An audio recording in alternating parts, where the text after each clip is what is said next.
but she has been doing this work, a class divided. You remember the brown-eyed, blue-eyed exercise. Let me get that correct. That so told us about how we see each other. It's amazing the work that she's been doing in this country. Let me welcome to the show activist Jane Elliott. Thank you. I'm delighted to be here. However, I have to disagree with you on something already. Please. We need the media. We need the media to hear at least some of the truth. Okay. And we need to remember that we wouldn't have Donald Trump as president if they had told the truth.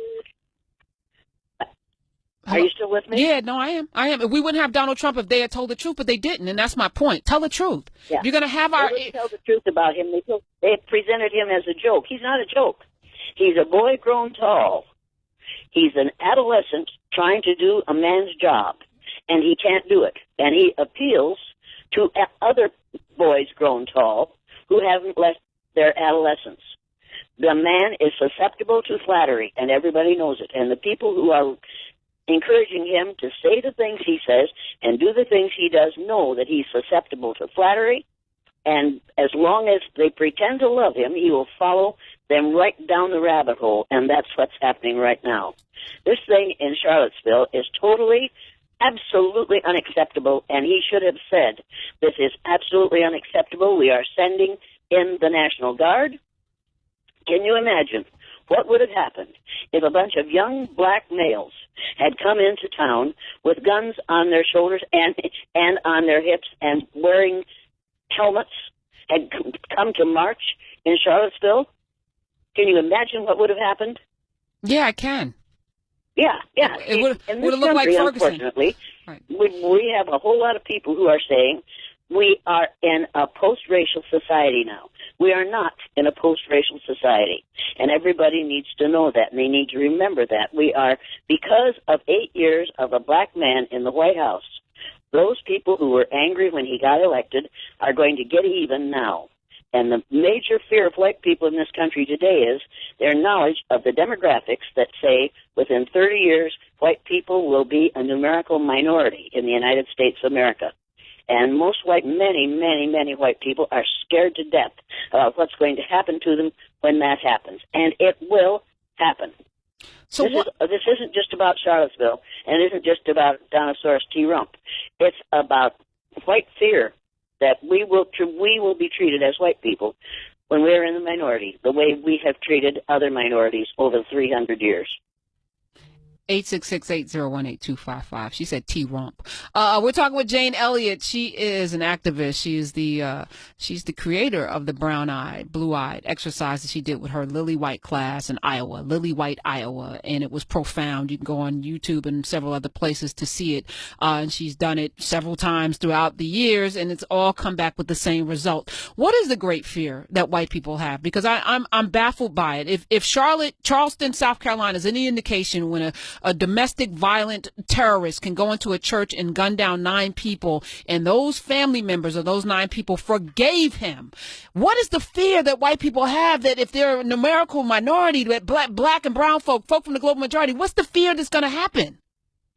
They're afraid that they're going to be treated the way they have treated others. But there's no history for that. Every time when it plays out, the opposite happens. You don't think we white folks pay any attention to real history, do you? Okay, you just stumped me. We don't look at real history. We look at the history that we were taught in school, which is mostly a flat-out lie. Columbus didn't discover America. There were blacks here before Columbus got here. So we celebrate Columbus Day as if that really happened. It didn't really happen. You can't discover a place where people are already living. But in order to make this a white man's land, then you have to make white men the heroes, and that's what we do with our history. We do not study history. We study history. What we call education in this country is actually indoctrination. It takes us 13 years to thoroughly indoctrinate a person to the myth of white superiority and to the myth of race. We have all been indoctrinated with the idea that there are 4 or 5 different races. There's only one. There's only one race, the human race. And when I go on a college campus, I say to the 600 or 700 students, will every person in this room who considers himself or herself a member of the white race, please stand. Most white kids all bounce up and they just grin all over. I say, now, will every person who considers himself or herself a member of the black race, please stand. Brown race, yellow race, red race, and there's no such thing as red race. That is a name we gave to Native Americans because we didn't understand why that they painted their faces red. It's so long and a disgusting story. After I get them all standing, I say, now, you're all members of those different races, right? Yeah. Okay, now, will every person in this room who considers himself or herself a member of the human race please sit down? There's an audible gasp. And they all sit down, and they look at each other like, oh, man, she got us. And I did. I got them. There's only one race on the face of the earth. We are all descendants of black women who evolved in sub-Saharan Africa to about 280,000 years ago. We are all, and you can call it colonial, I don't care what you call it. Those black people were adventuresome, they were intelligent, they managed to cross the ocean to this continent and to every other continent over the 280,000 years. Every person on the face of the earth is a cousin to every other person on the face of the earth. The Bible talks about the family of man. It doesn't talk about the family of white men. It talks about the family of man because we're all members of the same human family. What we're dealing with is ignorance. Ignorance perpetuated by an educational system, which is not an educational system. It is a system for indoctrinating children to be good Americans. And to be good Americans, you have to believe in the myth of race. Anybody who's over the age of 18 and hasn't read the book, The Myth of Race, by Robert Wald Sussman, has done themselves a very big disfavor. Because if you read that book, you can no longer support the idea that there are 4 or 5 different races. There's only one. You and I, whatever your color, are from 30th to 50th cousins. That's the way it is. And I get really angry about people who abuse my cousins because of the abuser's ignorance about skin color. There are people, many people in this country, who really believe that skin color is a determinant, an indicator of your intelligence or your worth as a human being. They're absolutely flat out wrong. They've been miseducated. And that's what's going on in Charlottesville right now. My cousin Jane Elliott, is phenomenal. And I'm always, last time you were here, you were explaining how the brown-eyed, blue-eyed exercise, how it was born and your background. I'm still floored, though, Jane Elliott, by how this woman, born in 1933 in this nation, right, with the history in this. I mean, you were born before Hitler, before the rise of the Third Reich really took hold. You were born during a time when, blacks were second-class citizens in Iowa, where there were very few black people. How did you come to this place of reckoning with yourself? How did you come to this understanding and then take it into activism? I grew up. A whole lot of people grow older. A few grow up. Those who grow up give up the childish indoctrination and look up and out and realize that they've been grossly lied to. My father used to say, well, I was born the year Adolf Hitler and Franklin Roosevelt came to power. Now, I don't think men make the times. I think times make the men. I think that the reason I do what I do is because I was born the same year those two men came to power.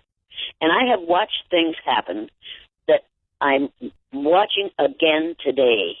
The same kinds of things that happened during the Nazi years are exactly what are the things that are happening today.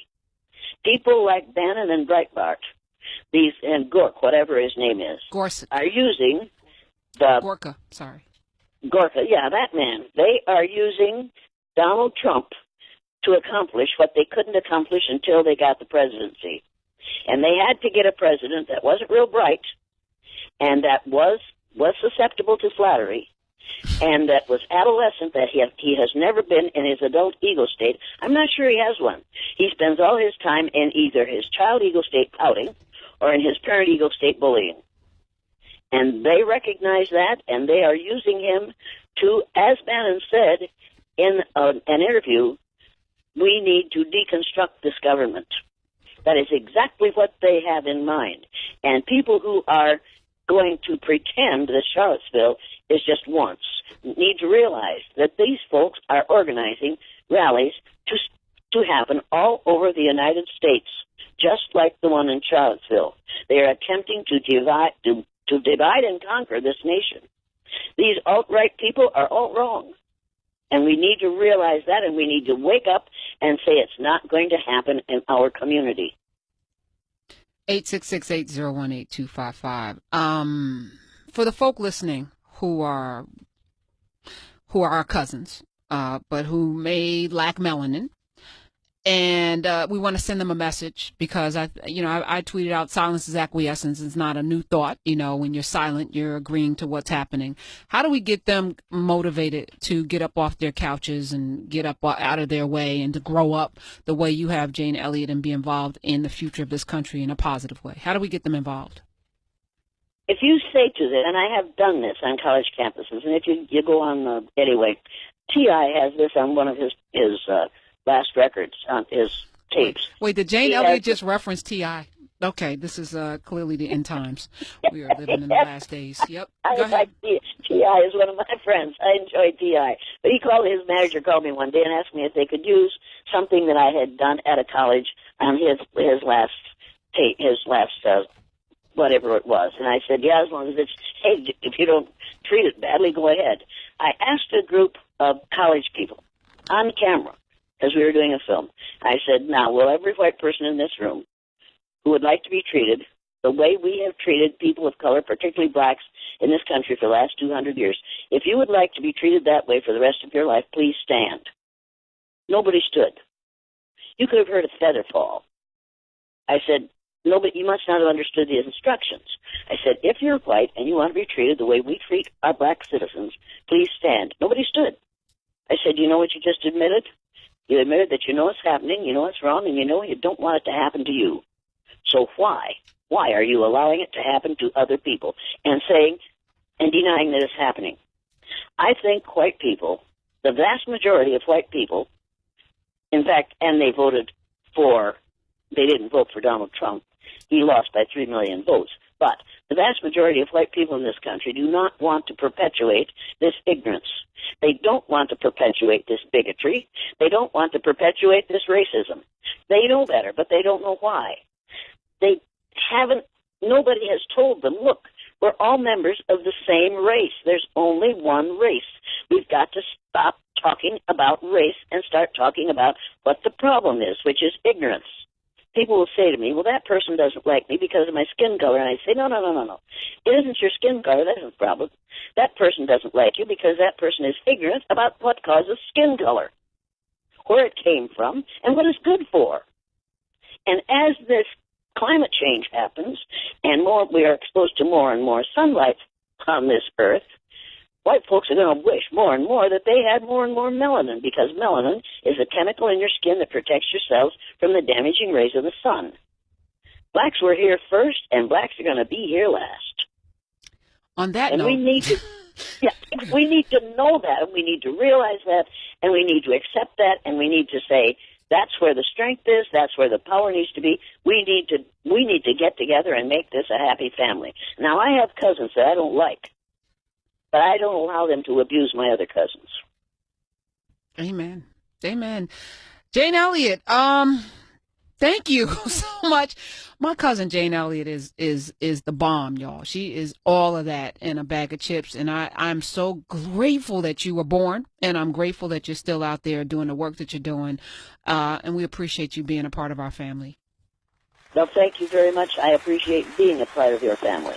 Jane Elliott. Y'all follow her everywhere. We're going to tweet out all of her information, as well as where you can get her brown-eyed, blue-eyed exercise. And I'm going to pivot. I'm going to do a hard pivot. We're going to just keep going here because, listen, this is about dialogue, but it's also about understanding. And as Jane Elliott so eloquently pointed out, our largest issue in this country is ignorance. So I'm here to eradicate ignorance, one person at a time, one show at a time.